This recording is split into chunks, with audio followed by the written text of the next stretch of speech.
بلہ بن اہم کے ساتھ حضرت خالد بن ولید کی لڑائی تھی اور رومیوں کا لشکر بہت بڑا تھا اور حضرت خالد بن ولید کے پاس تھوڑے لوگ تھے.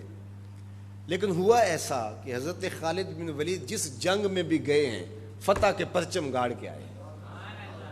لیکن یہ پہلی جنگ تھی کہ جس میں ان کا پلہ بھاری دکھائی دے رہا تھا اور ان کے قدم اکھڑ رہے تھے.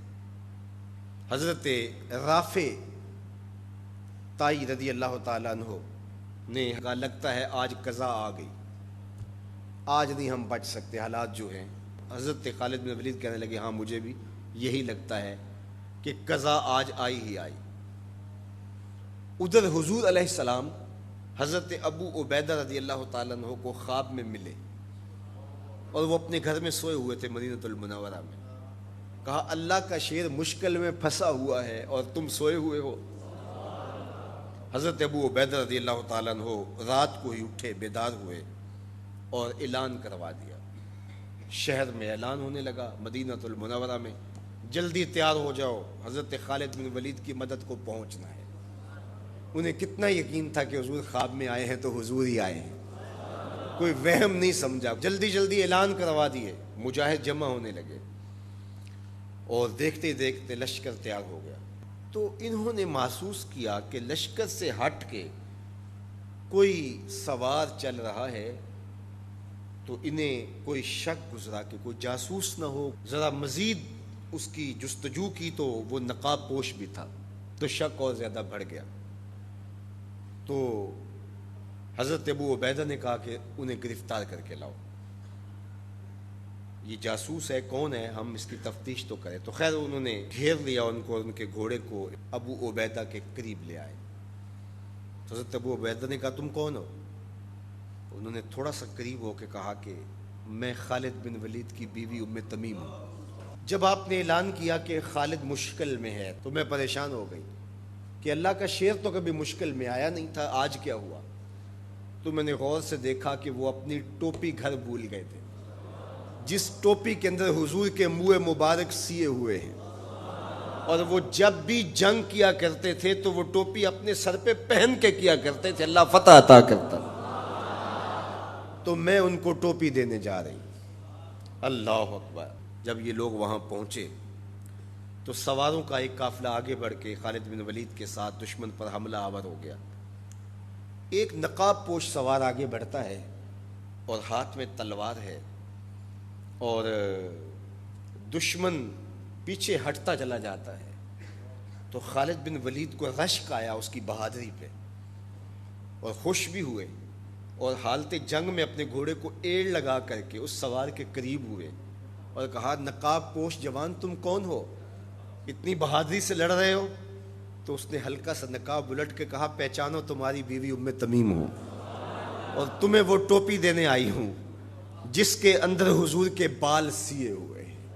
تو حضرت خالد بن ولید کو انہوں نے ٹوپی عطا کی اور انہوں نے سر پہ رکھی. اللہ نے اسی دن مسلمانوں کو فتح عطا کر.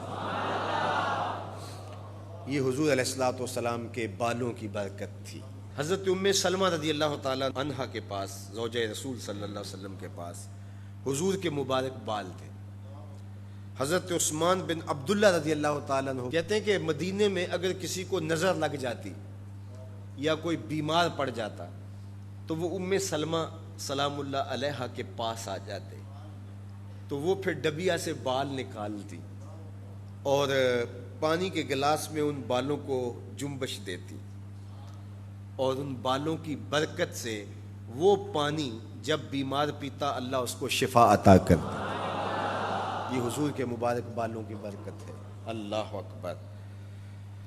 اور ایک دن حضور غسل کر کے آئے اور سیاہ رنگ کے مبارک بالوں، اللہ اکبر، کا حسن اور نمایاں ہوا تو حضور نے ایسے ہاتھ ڈال کر کے ایک بال الگ کیا اور ساتھ ارشاد فرمایا من ازا شعرۃ من شعری فالجنۃ علیہ حرام. سن لو جس نے میرے بالوں میں سے ایک بال کو بھی اذیت دی اس پر اللہ کی جنت حرام ہے. ہم تو حضور کے غلام ہیں، حضور کے نوکر ہیں. حضور تو حضور رہے، حضور کے بالوں کی توہین بھی گوارا نہیں ہے.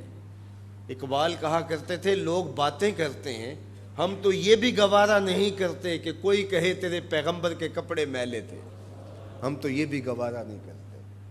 مغرب اس کیفیت کو سمجھتا نہیں ہے، اور وہ سمجھتا ہے کہ شاید ان حرکتوں سے میں مسلمانوں کے دلوں سے ان کے پیغمبر کی عظمت کو چھین لوں گا، نکال دوں گا، لیکن اسے بھول ہو گئی ہے۔